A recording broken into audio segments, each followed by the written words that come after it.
At ano pong tingin ninyo, yung ganito yung strategy nila na even yung ebidensya na nakalap nga po ng Justice Committee, they're trying to limit, restrain na maipresenta po ito ng House Prosecution Panel. Ano po yung tingin nyo? Though kanina sinabi nyo na nga po na lata, no? Parang tunog lata yung pre-trial brief. What more pa pag makikita natin to sa trial? This early, gusto na nilang I think it validates yung finding nga natin na hindi seryoso at hindi sineseryoso at ninaman so ng impeachment and accountability measures in the Constitution and in law.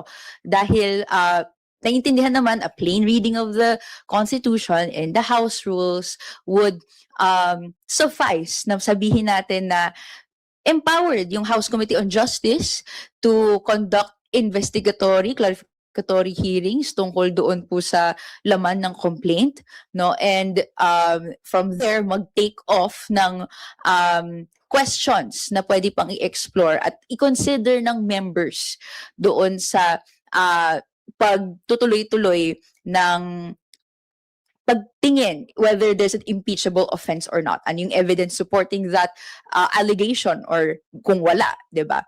And to say now and to reiterate na hindi naniniwala sa ganong klaseng authority, tingin na yung ganong authority, despite that there being a plain reading of the text would show you otherwise, validates again yung ganong pananaw, no? Ano yung belief natin sa mga institutions that forward these accountability measures, yung batas na nagsasaad kung ano yung mga ito, paano to sinusunod din ng partido mismo. So yun naman din po yung pinapa-emphasize namin tuloy-tuloy, no, in this accountability measure in particular, yung impeachment.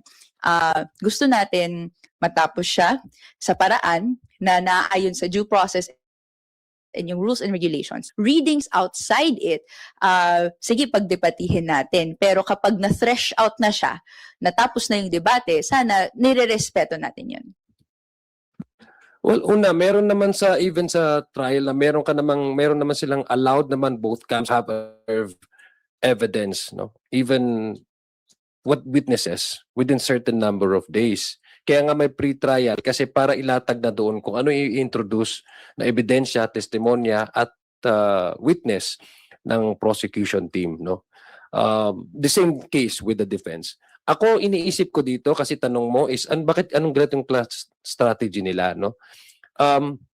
Pupunuin nila ng motion o objection, technicality. Talagang counter evidence na may presenta ka or may explain. Ang tendency is questionin mo yung technicality. So it will, sabi nga ni Congresswoman Rene, it will only validate yung earlier observation natin at nandoon naman sa kanilang prayer for the longest time na wala talagang maipresenta na explanation sa publiko. Kasi if for example there is a substantial, reasonable explanation to counter such allegations, that would be a perfect opportunity for the defense to not only accept this, but an opportunity for them to belie the accusations in an open court. No, I would expect much technical objections would arise in the coming days, because that would only explain that they don't have that explanation that they can provide to counter the evidence presented by the prosecution. So yung nature po nung hindi na pagkasundan, technicalities, about technicality. Well, you could say that, no? But sabi ko nga, well, I cannot, again, I was not there. I wasn't there. We were not there in the pre-trial conference, but coming out with all these updates, no? It's really more on about not the substance, but technical. Because if you go back to the pre-trial brief of the defense, sinasabi nga natin, there's no substantive new information or explanation that would counter the evidence of the prosecution. And the only, I think, avenue for them to air their defense, their side, is to dwell on technicalities. No? So that is just my observation and my personal position on the subject matter. Dagdag ko na lang yung doon sa na simulan na sagutin ni Kong Zia, no, na yung pag-raise again ng technicalities, kung iisipin natin ano po bang compounding effect nito, no, perhaps delay, no, and ang kailangan pong maging maingat ng mamamayan at this point in time, kung paulit-ulit na nire-raise yung technicalities that have been threshed out in other fora na, or even in a different trial date, or even in a different pleading, pero pinagpipilitan pa rin ng ulit-ulit, we can see possibly that yung impeachment trials na nakita natin in below, no, yung maging challenge din is how do we continue ensure attention to the processes, na engaged citizenry, binabantayan lahat ng mga nangyayari,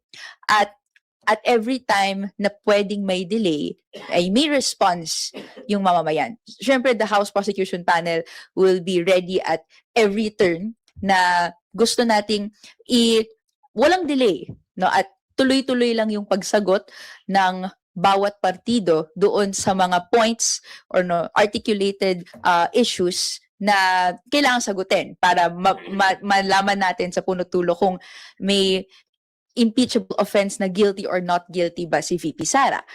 So, kaya kailangan hindi yung general rebuttals, rather again the answers that we have not found in the pre-trial brief, and tignan natin kung may ganong klaseng handling ba in the trial proper.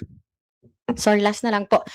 Ilang days po yung inihiling ng House Prosecution Panel to present their evidence? And earlier, Kong Michelle said, ito raw po yung trial of the century. How did the fact respondent is a sitting vice president and a potential 2028 presidential contender?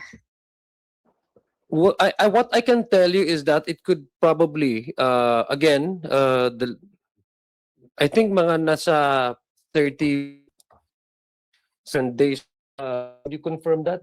To review the pre-trial brief of the prosecution, unlike po the defense pre-trial brief, ay wala pong naka-stipulate, no, na specific number of days. Faithful tayo na kayang i-flesh out yung mga arguments as necessary habang the process goes by. Although, yung sa defense nga po ay meron pong specific request for, meron silang 30 trial dates. 30 trial dates na hinihingi. And kung ipa-plot natin yan, dahil kung magsisimula ang trial every July 6, tapos Monday, Tuesday, Wednesday, sa isang month, no, ilan yan? 12 give or take, ganyan, or 10, ilang months yun, no? So, nasa 3 months, di ba? 3 to 4. So, kailangan nating magbantay, no, if ever. Ang position lang naman ng House Prosecution Team is it would be a speedy trial. It will not drag with the unnecessary delay na kung magkaroon na ng judgment impeachment court at enough time para makapan at may latag ng House Prosecution Team yung kanilang ebidensya. Amenable ang prosecution panel 50 or almost 3 We haven't discussed that with this prosecution team, but what we can tell you is that the position of the House Prosecution Team is that it should be a fair trial, impartial, at the same time the number of days kung sa pag-ebidensya is enough para malaman ng taong bayan yung may lalatag na mga ebidensya under the articles of impeachment. And just to clarify, yung 30 trial dates ay yung hinihiling po ng defense team to present their evidence pa lang. Tama, di ba? Sa kanila pa lang po yun. Thank you.